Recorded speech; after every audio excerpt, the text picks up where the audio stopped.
Taylor Swift and Travis Kelce, a power couple, a celebrity world, a rom-com. Their relationship is no secret. In the space of only a couple months, they have dominated headlines and have kept their relationship widely blossoming with gossip. Things are seen to be escalating quickly, and for Taylor and Travis, anything in future is possible.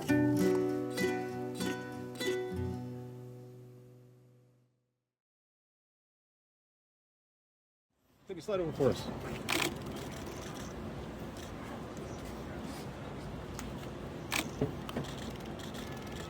Woo!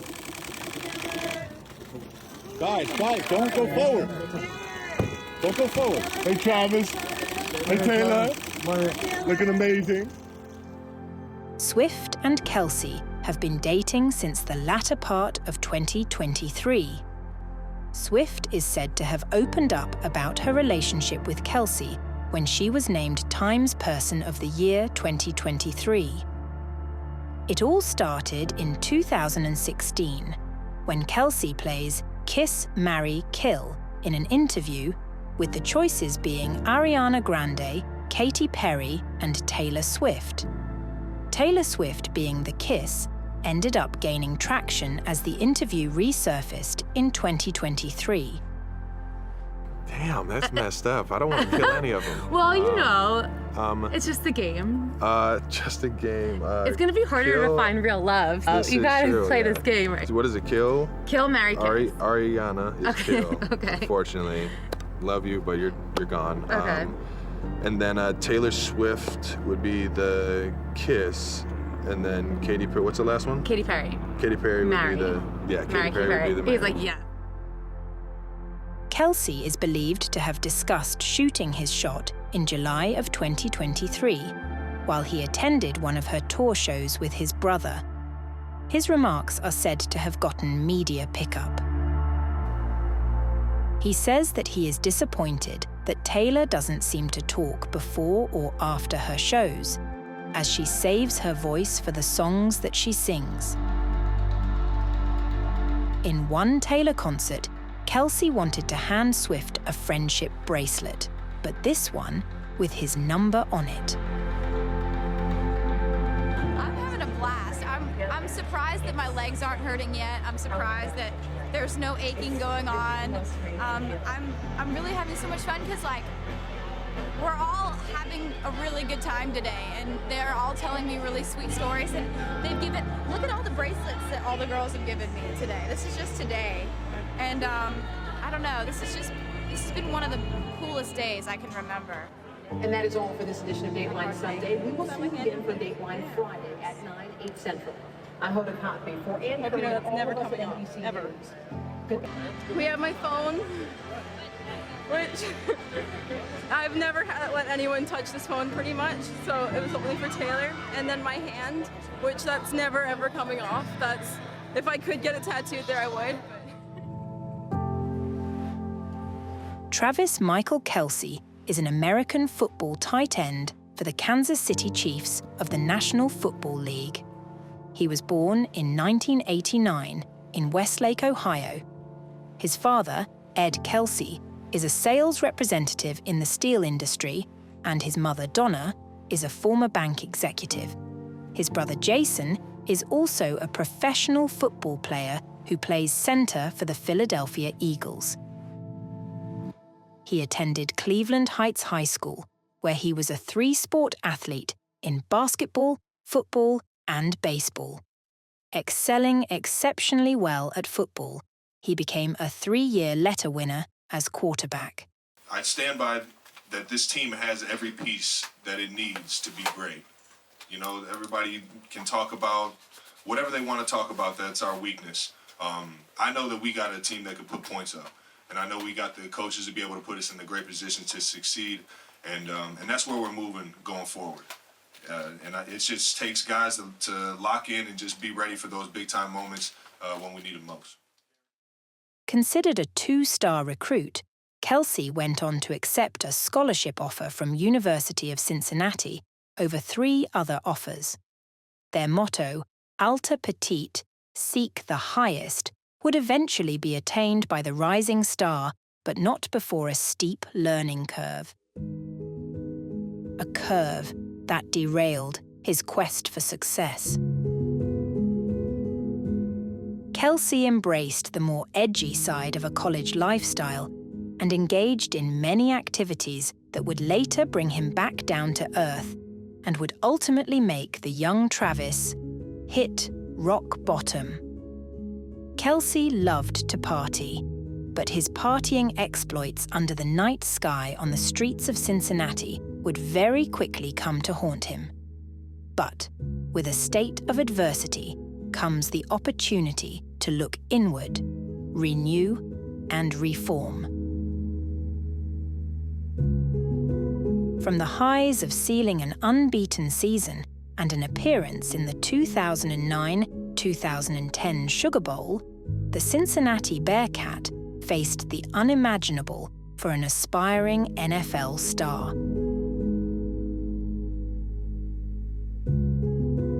Travis was pulled into the coach's office for breaking university protocol and withdrew his scholarship, dropping him from the University of Cincinnati after posting a positive drug test for cannabis.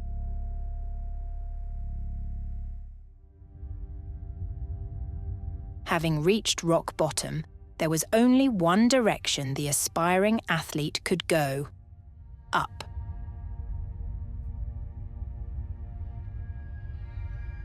Travis moved in with his brother, who steered him onto the straight and narrow path, convincing the new coach Butch Jones to supply him with one chance of redemption. A decision he would never regret.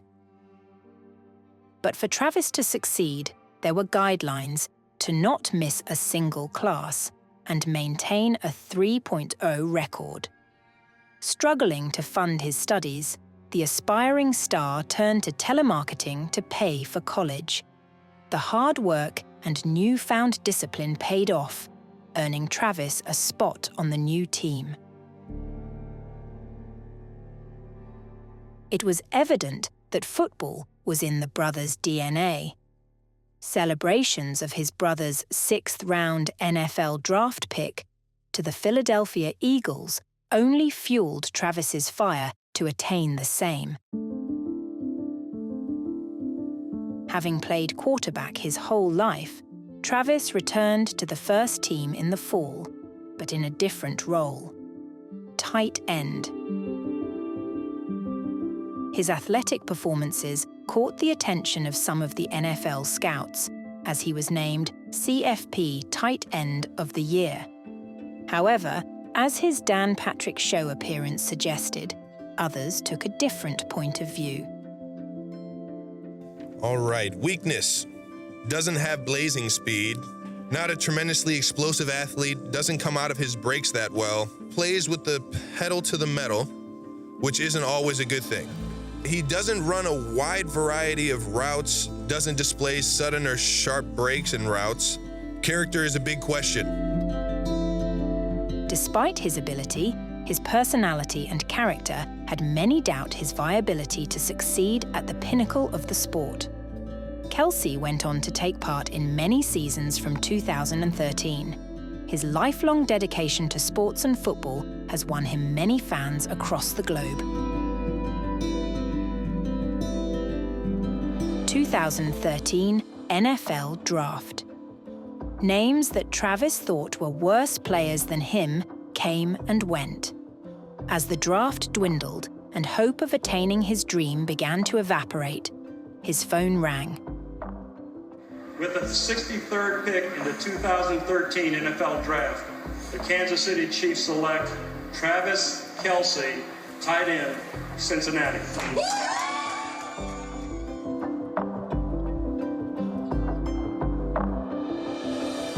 Andy Reid, who had signed his older brother to the Eagles 2 years prior, welcomed another from the Kelce dynasty, this time with the Kansas City Chiefs. Optimism was high for his rookie season, but one stroke of bad luck turned his triumphant success on its head. During preseason, Kelce suffered a bone bruise in his knee that led to him featuring in only one special teams snap all season long.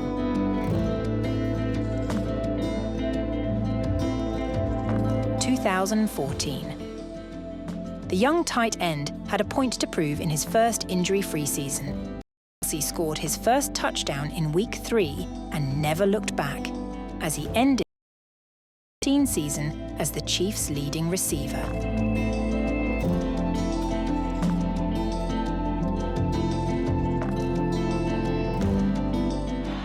Smith, touchdown! He is considered one of the greatest tight ends of all time, holding an NFL record for most consecutive and most overall seasons with 1,000 yards receiving by a tight end with 7. He also briefly held the single-season record in 2018 before it was broken later that same day.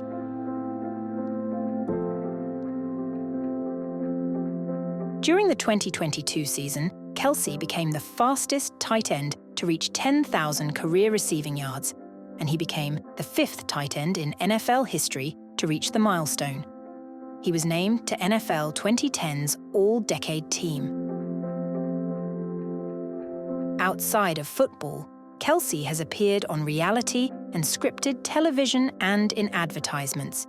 He co-hosts the podcast New Heights with his brother Jason, covering a range of topics from football to popular culture.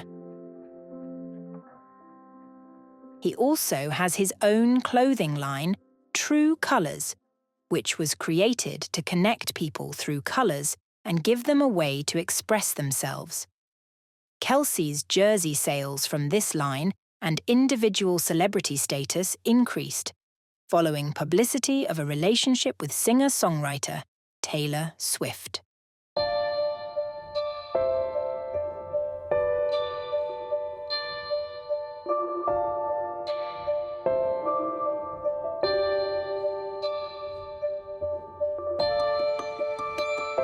When I was a little kid and I would see singers on TV playing concerts or music videos and stuff, I would always think to myself, if I was ever lucky enough by some crazy chance I could ever do that, I would want to sign autographs all day, every day for anybody who wanted one. And I'd want to take pictures with everybody. And you know, I wanted to say thank you for all the stuff that they've done for me. You know, they've made my life really fun. One of the great virtues in country music is humility. You can fake humility and pretend to be humble, but you can't do that for very long. You honestly do have to have humility to be a country star, to be able to say, look, here I am, I'm laying myself in front of you, I hope you like me, because I'm not better than you, I am you. You know, I'm not singing about things that are alien to you. I'm trying to sing things that you feel as I do. That sense of humility of I'm not better than the audience is very, very deep and very, very profound in the culture. One of the interesting things about Taylor is that she is both this massive star, but her audience feels like she's almost their best friend. I think Taylor understands her brand better than maybe anybody else out there, and she understands just how much her success relies on the people that listen to her music, and she makes a point of making them feel like they're in the game and that they are contributing to her success. You know, when there's a fan-voted award show and she wins, she makes a point of thanking everybody. She makes a point of acting the way that you would think somebody would act if they had just won some huge award. And so the fans always feel like they are part of her story as well as watching the story play out. I'm having a blast. I'm surprised that my legs aren't hurting yet. I'm surprised that there's no aching going on. I'm really having so much fun because, like, we're all having a really good time today, and they're all telling me really sweet stories, and they've given, look at all the bracelets that all the girls have given me today. This is just today. And I don't know, this has been one of the coolest days I can remember. Taylor Swift was born on December 13th, 1989, in Reading, Pennsylvania. Swift and her brother were raised in the Presbyterian faith and attended Vacation Bible School every summer. Well, Taylor Swift, known as America's sweetheart, really did have very much an idyllic American childhood. I mean, she grew up on a Christmas tree farm, for heaven's sake, with a very close family unit. Her dad's a stockbroker. She has one brother, Austin, very close with her family. Taylor has said repeatedly her mom is her best friend. When Swift was 9 years old, the family moved to a rented house in the suburban town of Wyomissing, Pennsylvania. It was there where she attended Wyomissing Area Junior School. At the age of 7, Swift became interested in musical theatre and performed in numerous Berks Youth Theatre Academy productions. Swift later turned her attention to country music, with Shania Twain being one of her biggest influences. Shania has a very glamorous look and a lot of fun with her videos, and I think Taylor likes that. The other thing is Shania sings a lot about real life, what she's gone through herself, very honest and open ballads, and I think Taylor resonates with that as well.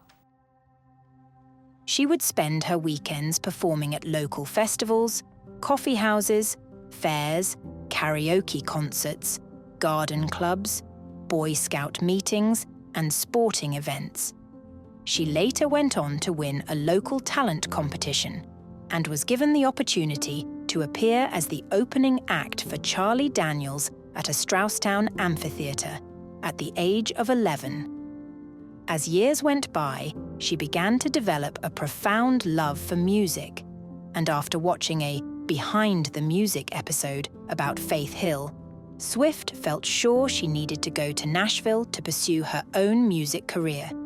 She traveled with her mother to submit a demo of Dolly Parton and Dixie Chicks karaoke covers with record labels along Music Row.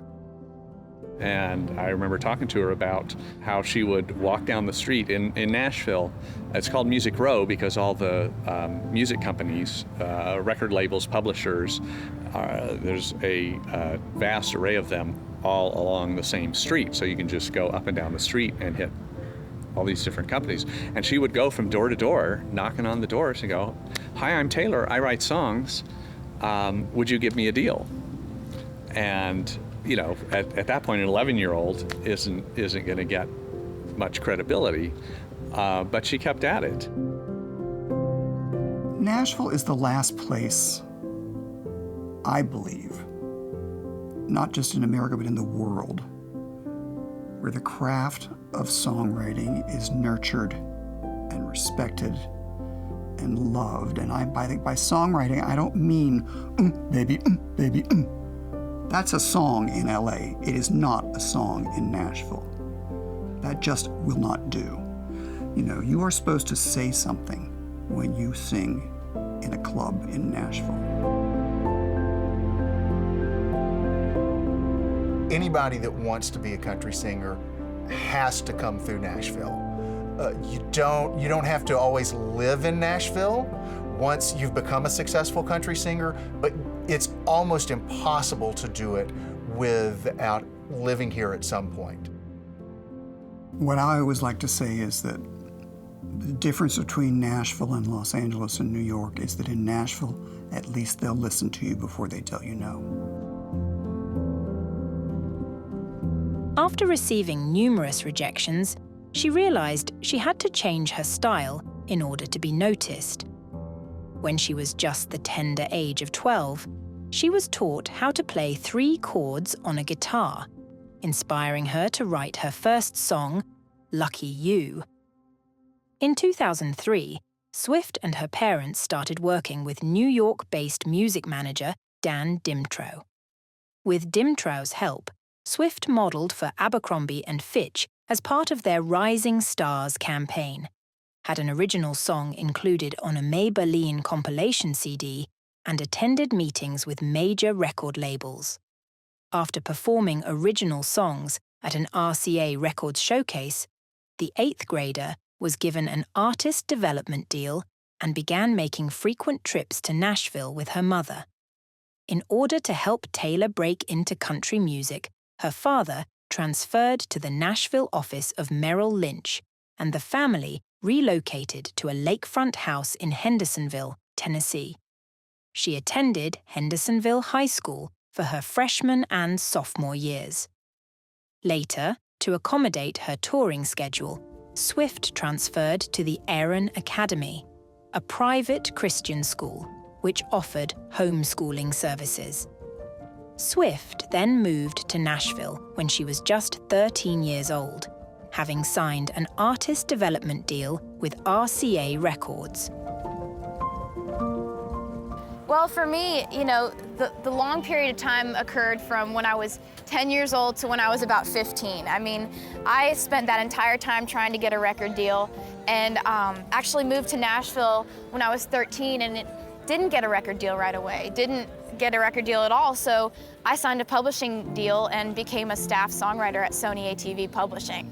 And so I would write every single day after school, because it was a job, you know. I was a paid songwriter when I was 14, so I wrote songs in Nashville for 2.5 years. She proceeded to work with experienced Music Row songwriters and eventually formed a lasting working relationship with Liz Rose.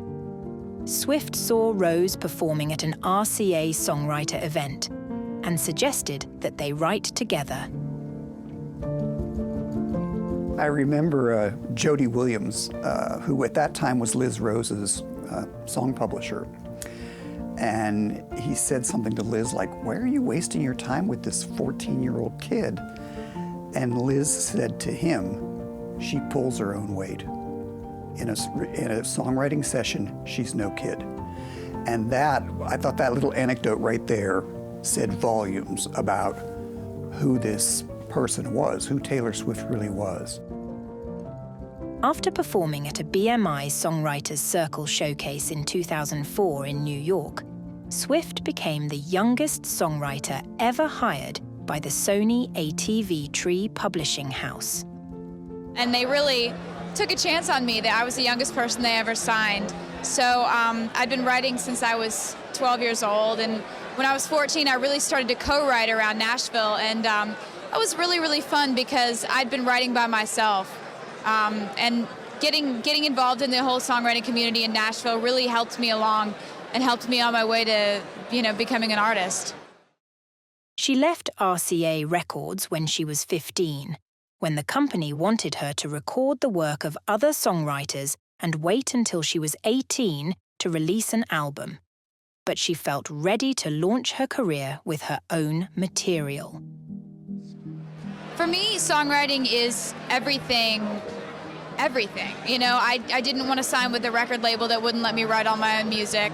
For me, making an album is about telling stories, making confessions, and writing songs so detailed that each guy knows which song is about him, It's like they're all very personal, and so songwriting has been everything as far as me being an artist and being able to say what I want to say. It's been wonderful. The kid had ice water in her veins. She just knew what she wanted, and she had a very, very astonishing sense of self about her. To take that opportunity, which anybody would kill for, a development deal at a major record company like RCA, and basically say, "No, this isn't for me. It's not working. This isn't what I want." Just is jaw-dropping. It showed that Taylor didn't just want to be famous. Most people come to town, they'll do whatever it takes to be successful. If somebody wants them to sing other people's songs, fine. Other people sing their songs, absolutely, it'll bring in royalties. For Taylor, she wanted to be on a record label, but she didn't want to do other people's songs. She wanted to have a publishing deal, but she didn't want other people to do her songs. For a kid of that age and at that level in her career to basically have that clear-headed a sense of who she was and what she wanted. I've never seen anything like it. All along, it hasn't been about just being famous. It's been about being successful, doing what she wants to do. She's always had her own vision about how she wanted to do it, and she was willing to give up pretty much a sure thing to do things the way that she wanted to do them. At an industry showcase at Nashville's Bluebird Cafe in 2005, Swift caught the attention of Scott Borchetta, a DreamWorks Records executive who was preparing to form his own independent record label, Big Machine Records. She became one of the label's first signings, with her father purchasing a 3% stake in the fledgling company at an estimated cost of $120,000. Swift began working on her debut album shortly after signing her record deal. After experimenting with veteran Nashville producers, Swift persuaded Big Machine to hire her demo producer, Nathan Chapman. It was his first time recording a studio album, but Swift felt they had the right chemistry. She wrote 3 of the album's songs alone, including 2 singles, and co-wrote the remaining 8. Her self-titled debut album was released in October 2006. The New York Times described it as a small masterpiece of pop-minded country, both wide eyes and cynical, held together by Miss Swift's firm, pleading voice. Thank you. It's a song I wrote about ex-girlfriends who don't exactly know that they're ex-girlfriends. I think y'all know what I'm talking about. This is called Permanent Marker.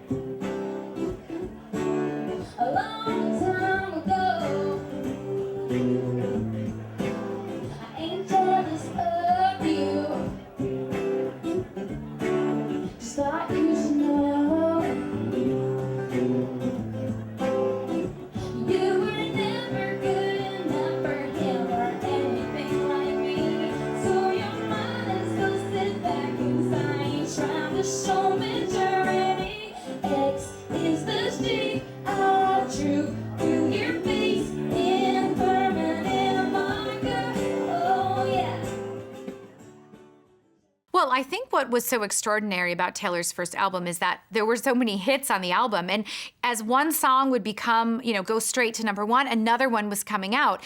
I think Taylor Swift took everyone by surprise with that first album.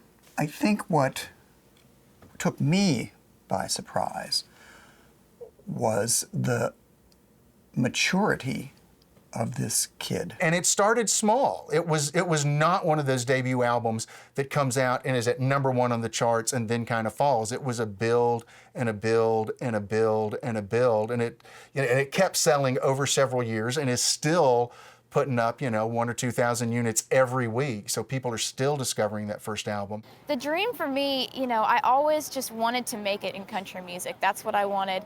I mean, I think your dreams change as you start to achieve more of them. I'd love to write songs for other artists. I love to have a double platinum album. I think part of being in this business is being competitive and being somewhat restless, always wanting to achieve more than you have, and it's kind of like playing yourself. You want to beat what you've already done. So I'm just hoping that, I have a second album that does as well as the first, and, someday get to be a headliner and always be the same person that I started out as. I first met her in Nashville after she had just turned 17, and her record had been out for a couple of months, and I was really impressed by the record when it came out, and that was one of the reasons I went to meet with her. That her songs sounded very refreshing to me, because this was a teenager who was happy to sound like a teenager. We'd had the Britneys and Christina Aguileras and performers like that where everybody's trying to move beyond their years. And she was happy being in the years that she was living in, and it sounded very believable. It's been amazing, you know, just all the things that have happened, seeing my album go double platinum, getting to tour with my heroes, and topping it all off with like a Grammy nomination. I'm really, really in awe of it all. Swift's second studio album, Fearless, was released in November 2008. Swift wrote 7 of the album's songs alone, including 2 singles, and co-wrote the remaining 6 songs. She co-produced the album with Nathan Chapman. The lead single from the album, Love Story, was released in September 2008 and became the second best-selling country single of all time. You know, on Love Story, Taylor talks a lot about the kind of trials and travails of being a high school girl and getting your heart broken. She does everything from talk about, you know, a cute boy in her math class she has a crush on, to getting her heart broken by a boy who promised to love her forever and always. I think that for Taylor Swift, she still experiences life, love, and disappointment the way the rest of us do. And despite the fact that people may be a lot older or from different cultures or different perspectives, I think she really gets to the heart of what all of us feel in those situations, hence her incredible mainstream and widespread appeal. The album debuted at #1 on the Billboard 200 album chart, with sales of over 500,000 copies, and has since sold 8.6 million copies worldwide. I remember talking to her and she was going, I'm so excited for you to hear where we're going, because it's going to be so much better. And you could see how excited she was. And she, you know, insisted on playing some things for me. And, you know, she had her iPod there and she's zipping through and go, okay, you got to hear this one. You got to, and then, oh, what should I play you next? And goes on to the next one. So I got a preview of it and was impressed by the amount of growth that I heard from, you know, 2 years before. You could hear now what she was writing about when she was 15 and 16. And still in high school, very different than 17 and 18. Now she's, you know, getting up out into the world, and her career is really taking off while she still is working on graduating from high school. Swift went on her first headlining tour in support of Fearless and played shows in North America, Europe, Australia, and Asia. The tour was attended by more than 1.1 million fans and grossed over $63 million. I'm just so excited. I cannot believe all the sellouts. Like, when I get a call like that, when they're like, oh, by the way, the tour sold out Madison Square Garden in a minute. I don't know how to react to that other than to just start jumping up and down and screaming. I always expected to have to do a lot of stressing out about selling tickets. And then I went on my first headlining tour and everything just sold out.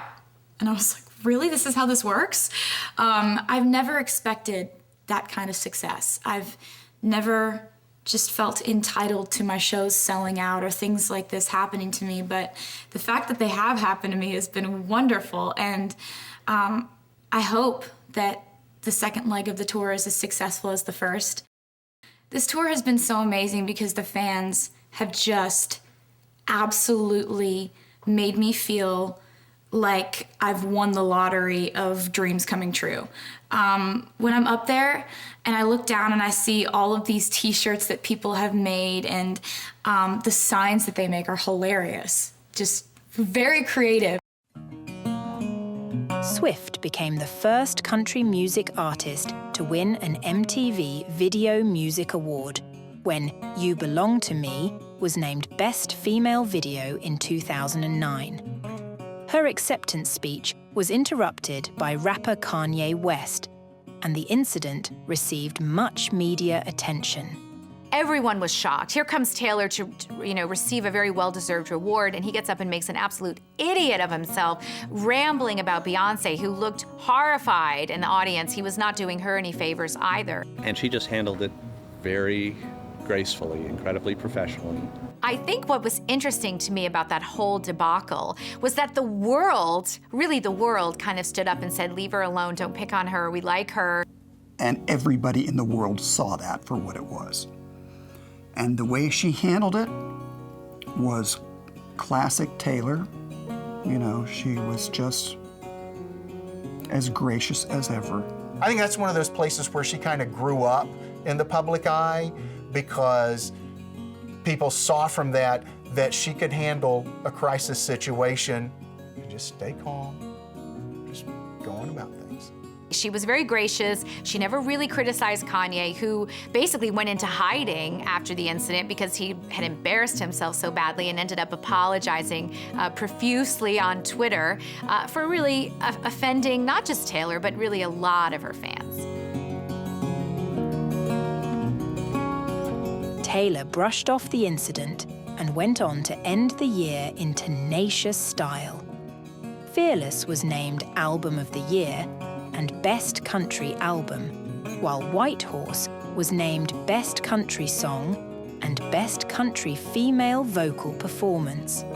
She was the youngest ever artist to win Album of the Year and became the youngest artist and one of only 6 women to be named Entertainer of the Year by the Country Music Association. Well, tonight I'm just gonna dance around with my band and my crew and my record label and freak out, because honestly, I never imagined that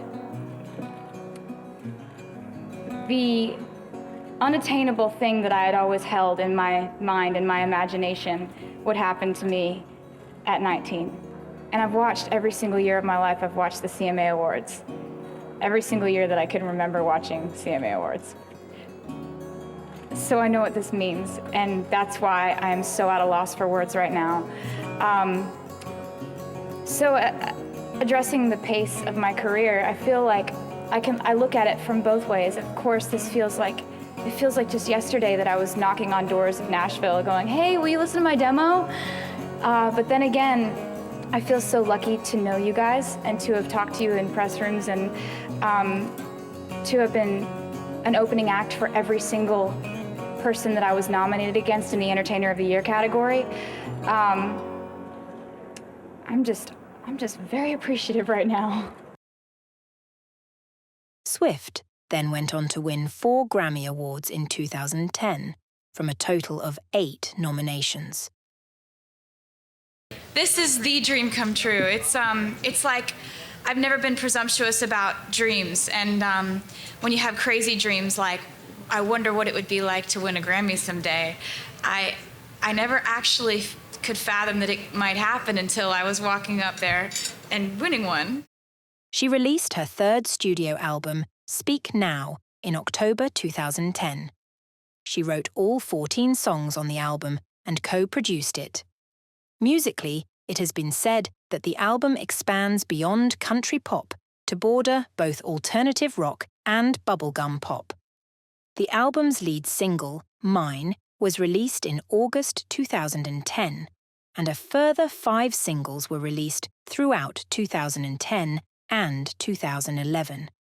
I got to get a little preview of it. I was the only journalist allowed into the studio with her while she was recording it. She was out here in Hollywood adding some strings to a couple of the songs, Back to December and Haunted. And I wanted to see how she works creatively behind the mixing board, not just in the studio as a singer. And we know how she works as a songwriter. But to see her develop the overall sound of her records. And she was so excited to have this like 26-piece orchestra being conducted by Paul Buckmaster, a very major orchestrator and arranger, conductor in pop music circles going back to the days of Elton John's early records.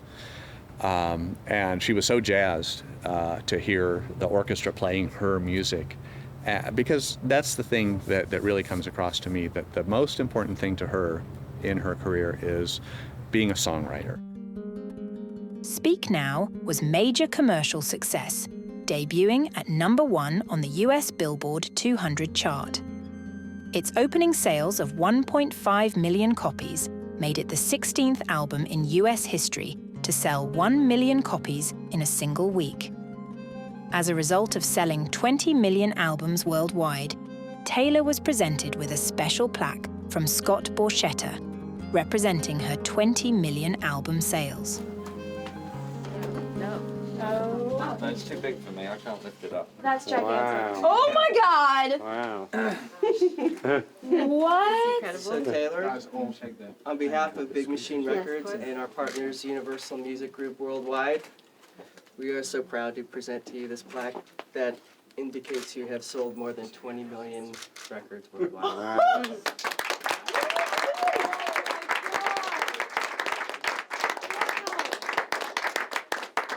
Oh my. And you have to carry that home now. Yeah, it's great. Yeah. Oh my gosh. I have to find a wall big enough for this. I'm absolutely blown away by the 20 million records plaque.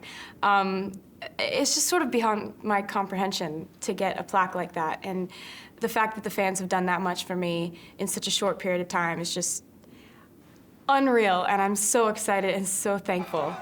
I remember, coming up in the music industry and I would make goals for myself that were just ahead of the last goal I had just accomplished. I would never make a goal that was so far down the line that I felt like it was unattainable.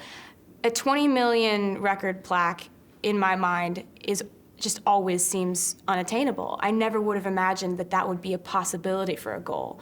I was hoping to be able to sell one record, be able to make a record, to be able to have songs that people could hear. That's the fact that that's happening now, and the 20 million plaque, it's all the fans, and I'm just at a loss again for words. Taylor embarked on the Speak Now World Tour in 2011 and visited Asia, North America, Oceania, and Europe. Well, hello, London!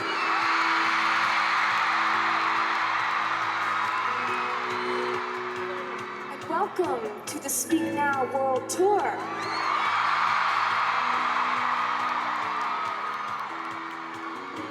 I'm Taylor.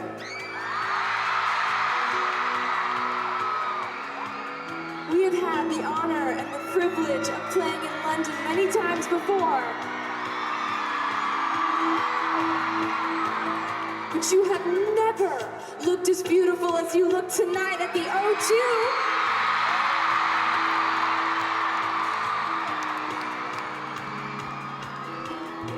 Finishing the tour in Europe at the O2 Arena in London with a sold-out show is, I couldn't think of a more perfect way to end this European run. I've gotten to experience just parts of the world I never thought I'd get to see, and nonetheless play shows in and have the crowds singing the words back to me. As a songwriter, to have people singing the lyrics back to you in countries where they don't even really speak English, it's so gratifying. It's been a really beautiful tour here, and finishing it here at the O2 is just so perfect.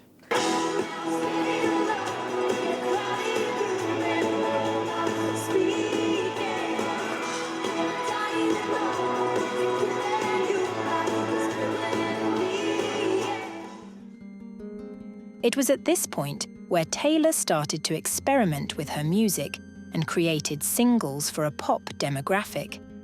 She went on to release yet another album, Red, which was released in October 2012. The album's lead single, We Are Never Ever Getting Back Together, became Swift's first #1 on the US Billboard Hot 100 chart. Production-wise, in terms of the sound of the record, it's very different. It's the first album track that she's ever done where it wasn't just her and her producer Nathan Chapman, where she's working with Max Martin and Shellback out of Sweden. And those are the guys that make those big dance pop records. And so it's, in a lot of ways, it's much more like that. It's very much a pop record. There's a country mix to it, but it's really clearly an effort to go make a big pop record. But it's almost like the Swedish dance pop version of what an old Taylor Swift song should have sounded like. So she's working with different producers, she's working with different songwriters, she's got some guests in on the album, and it's really about seeing what she can learn, seeing what she can do with all of these other people, and kind of learning just how broad the Taylor Swift sound is going to go. We We Are Never Ever Getting Back Together and I Knew You Were Trouble were both international hits. I Knew You Were Trouble was written about One Direction's Harry Styles, who Taylor dated for several months around the time of Red's release. One of the things I think people like about Taylor Swift, particularly her young fans, is that her awkwardness with men. She has been dumped, she has been rejected, and she sings about it very openly. Taylor herself has said, you know, I'm not the girl who always has a boyfriend, I'm the girl who rarely has a boyfriend. And I think a lot of girls who feel awkward of any age can relate to that. Any British men on the horizon? I mean, for what kind of horizon? There's so many different kinds of horizons. On the romantic horizon? I've got nothing on the romantic horizon, come on. Okay. As part of the Red Tour, Swift played 86 dates in North America, New Zealand, Australia, Europe, and Asia. I'm really excited about being in China for the first time. It's really exciting to bring the Red Tour here because having never been here, I'm most excited about the fact that the show in Shanghai sold out in under a minute. That was unbelievable. So it makes me even more excited to play the show knowing that there was that much demand here. It's really exciting going somewhere new because I've done so much international touring that you very rarely get to be in an entire country you've never even stepped foot in before. So that kind of experience is always really exciting. And there are lots of different places we're going on this Asia tour where I've never been there before, but surprisingly, the shows have sold out. So I think that, like I said, that's the most exciting thing, that these audiences have been so excited about the show being here. It's hard to try and figure out why my music works so well in Asia and why the fans like it so much. I'm honored by the fact that they, you know, even if English isn't their first language, they would learn the words to my songs and sing them back to me in concert. It's really fun for me to know that they put that much effort in. And also, it's that kind of amazing reminder that music is one of those unifying factors that works all over the world. And looking out into the crowd and being in a completely new place, seeing that it's sold out, seeing that people know the words to the songs, it's really, really incredible. So we're in Shanghai.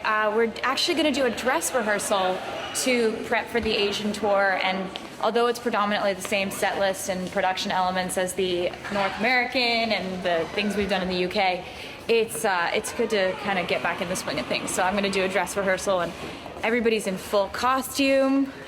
So we're going to go do that now to a completely empty arena. Tomorrow, things will look a lot different.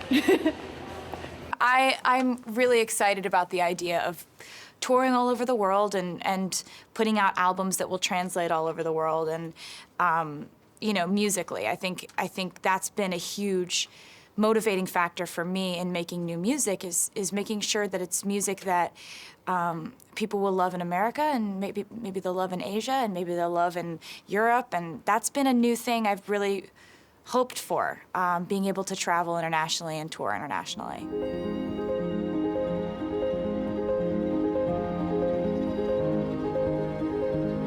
The Red Tour was attended by 1.7 million fans and grossed over $150 million. Swift won 3 MTV European Music Awards in 2012, including the honors for Best Female and Best Live Act. I Knew You Were Trouble won Best Female Video at the 2013 MTV Video Music Awards. She was named Best Female Country Artist at the 2012 American Music Awards and was named Artist of the Year at the 2013 ceremony. And in classic Taylor Swift fashion, she was already focusing on her next album. 1989, Swift's 5th studio album was released towards the end of 2014. Taylor described 1989 as her first official pop release and parted ways with some members of her longtime band.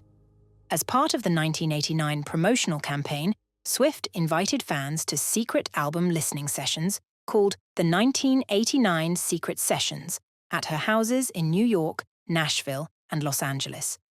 The album's lead single, Shake It Off, was released in August 2014 and reached #1 on the Billboard Hot 100. 1989 sold just fewer than 1.3 million copies in the US during the first week of release. selling more copies in its opening week than any album in the previous 12 years. This achievement made Swift the first and only act to have 3 albums sell more than 1 million copies in the opening release week. It later became the best-selling album of 2014, selling 3.6 million copies. Swift was named Billboard's Woman of the Year in 2014. She is the only artist to be awarded this title twice. At the 2015 Grammy Awards, Shake It Off was nominated for 3 awards including Record of the Year and Song of the Year, while at the 2015 Brit Awards, Swift won the International Female Solo Artist Award. In 2017, Swift released her 6th album, Reputation, which was also her last album under Big Machine Records. Publicized celebrity disputes and romantic relationships are what inspired the album's songs, which are about love, vengeance, and ultimately finding solace in love.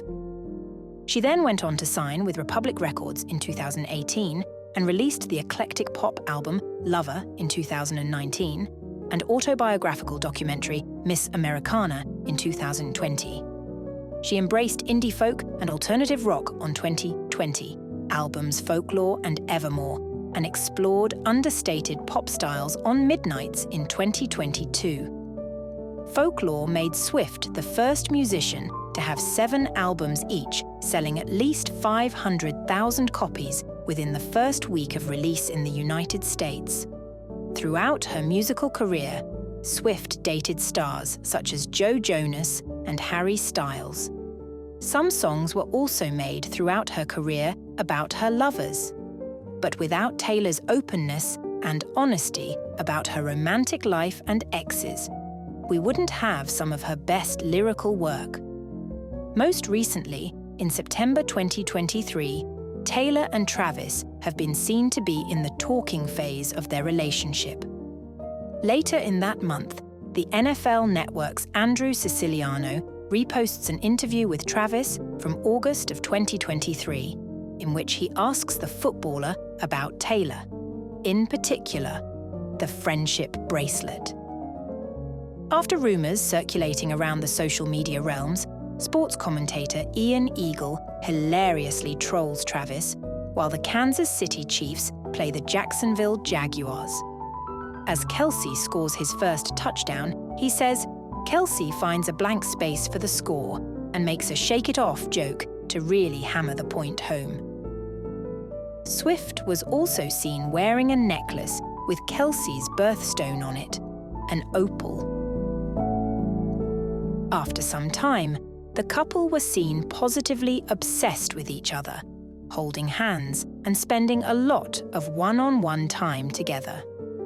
It is stated that Kelce is a gentleman, focused on his career, and has a great relationship with his family.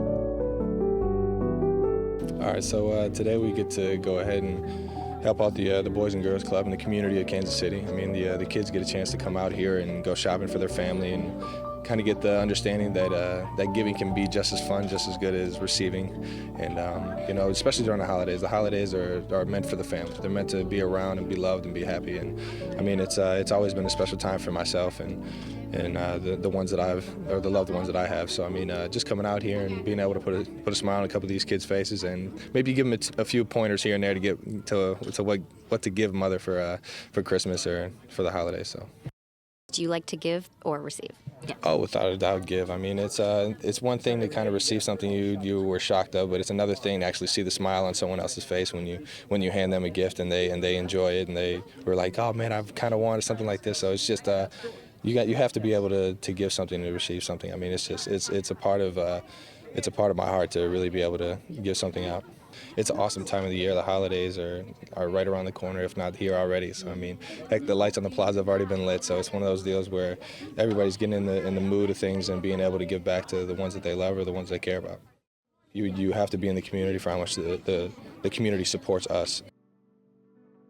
And what do you do around the holidays? Do you take some time off and relax, or are you just going to be Football's one of those deals where if you're in the hunt, I mean, you really don't have that much time to kind of sit around. It's been fun for me this past year, just because I've been with the Chiefs and we've been able to be in the hunt for the playoffs, be in the hunt to do well in the playoffs and things like that. So it's fun to be around the team, and sometimes you get to see the family come in and exchange the gifts and sit around and eat ham and turkey and all that fun stuff. But at the same time, you gotta take care of business, and that's definitely what we want to do here. What does it mean to play for the Chiefs? What's it like being in Kansas City? How does that mean to you? Oh man, it's meant a lot more since I've been here. I mean, just to see how much this community rallies around the Chiefs and even the Royals at that. I mean, it's an awesome town, sports town at that. And I mean, for an athlete to come into this city after being in different cities, I've recognized different areas, and not every single city, not every single team gets as much support as Kansas City gets. So I mean, for me to be here, I just want to give back everything that they give to me, just because I mean I enjoy every single home game up at Arrowhead and everything like that. So